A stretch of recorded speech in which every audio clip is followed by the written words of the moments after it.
Random House Audio presents Treasure Hunt, Inside the Mind of the New Consumer by Michael J. Silverstein with John Butman. Read for you by John H. Mayer. Introduction.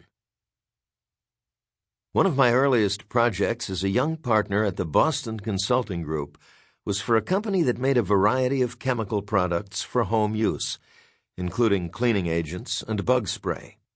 I invited the head of the bug spray division to join me on a series of in-home interviews to get a better understanding of how the company's products fit into their customers' lives.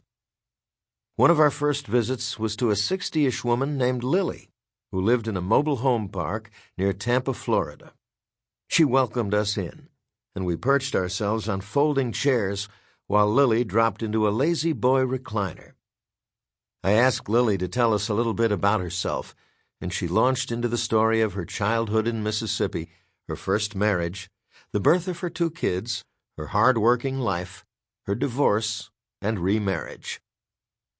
Just as Lily was telling us about the sudden death of her second husband, an enormous cockroach emerged from the kitchenette and ambled into the living room. My client and I noticed it at exactly the same moment. We looked at each other, looked at the cockroach, and then looked back at each other, wondering whether we should mention it or pretend we hadn't noticed. But Lily spotted the cockroach, too. "Damn!" she growled. She leapt out of the lazy boy, tore open a kitchen cabinet, and pulled out a can of my client's very own brand of bug spray. She closed in for the attack, bent over, aimed the nozzle at the roach, and nailed it. I counted. 1 1,000, 2 1,000, 3 1,000, 4 1,000, 5 1,000, as the roach jerked into a deathly paroxysm and the spray formed a toxic puddle around him. "Take that, you bastard," Lily said. My client and I looked at her with raised eyebrows. "Roaches," she said with disgust, "remind me of my first husband." She placed the rim of the can on the carcass and bisected it with a definitive crunch. What did we learn from our visits? First, that customers use far more spray than necessary. More important, Lily demonstrated that even a utilitarian product like bug spray can have deeply emotional, even primal meaning. Our visit with Lily became a reference point for the bug spray organization as it created news and improvements for its products. Over the 25 years since that visit with Lily, I have spent a great deal of time listening to consumers, watching them in action, and gaining insights that can be applied to business strategy. I have seen that consumers will always trade down and buy the cheapest product in a category if suppliers fail to deliver a stream of innovation and build loyalty based on product superiority. I have come to understand the constant trade-offs that middle-class consumers make in the purchase of goods, how many buying decisions they face in a day, and how much competition there is for their attention. I have come to appreciate how sophisticated consumers are. They have access to a wealth of product information. They do not tolerate poor quality in a product without complaint and a vow that they will never again buy it. I know that household budgets are tight, and that they are predominantly controlled by women. That's because women, since going to work in large numbers, are responsible for 100% of the growth in household income. Women manage the family budget like an industrial purchasing agent who occasionally turns into a hedonist. The home, although still a family haven, has also become a pressure cooker. This smart, educated, middle-class population, highly stressed and faced with tremendous choice, increasingly buys at both ends of the price spectrum, while ignoring the middle. Middle-class consumers have embarked on a relentless, continuous treasure hunt. The treasure hunt is a real and global phenomenon that presents challenges to both retailers and their suppliers, and has delivered death in the middle to the average middle-market producer, companies like Chevrolet and Kraft. In trading up, my co-author Neil Fisk and I explored one aspect of the treasure hunt: how middle-market consumers would distort their spending to buy premium goods that were highly meaningful to them. The book originated, interestingly enough, in a series of conversations we had with young women about their underwear. During the course of that consumer discovery work for Victoria's Secret, Neil and I developed an idea that we called the ladder of benefits, an ascending scale of technical, functional, and emotional benefits. A genuine technical difference leads to an advantage in functional performance, which can ultimately result in a positive emotional response, attachment to the product, and brand loyalty. The combination delivers the potential for the company to charge a price premium.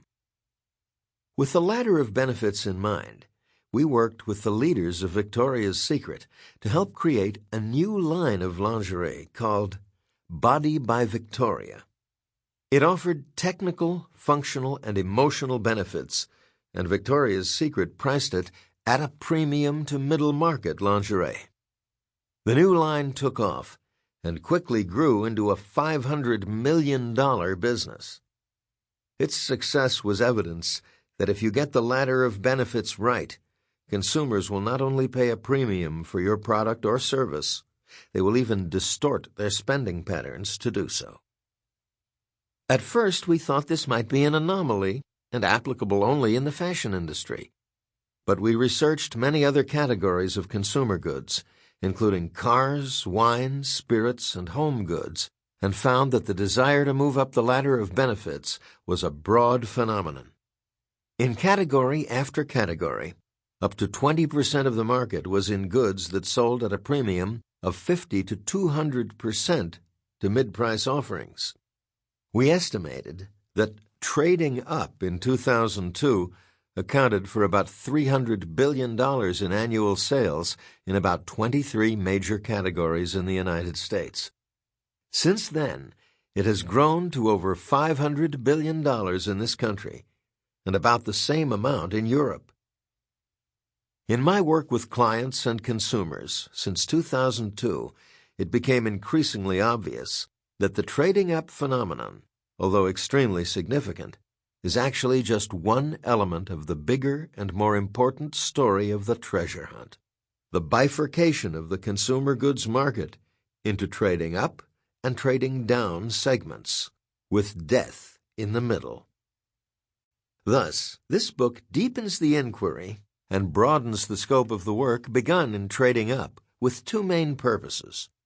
First, it is to help the reader better understand middle-market consumers who are too often ignored or misinterpreted by business people, the press, and others.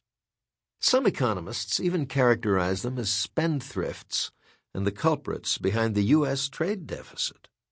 I see middle-class consumers as essentially hard-working and noble people who must deal with an increasing amount of pressure to make choices for their families and themselves. They are generally wise about their spending, although they sometimes carry more debt than they would like to and accumulate more goods than necessary. I hope the stories in this book will bring them more respect and understanding.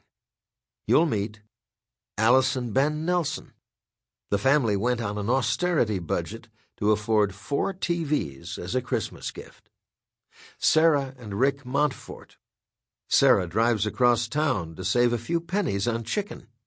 Rick blows $500 a month on golf and poker. Lauren James, age 30.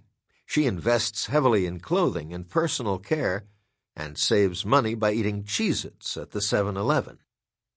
Masako Tanaka, one of millions of young Japanese office ladies. She lives with her parents and spends liberally on fashion, entertainment, and travel. Peter Kim. He earns about $80,000 as a waiter, but feels left behind by friends who are starting families and buying big homes. Hilda Schmidt. With a household spending allowance of €600 per month, she stocks up on goods in case of an emergency or shortfall of cash. Stephanie Granby.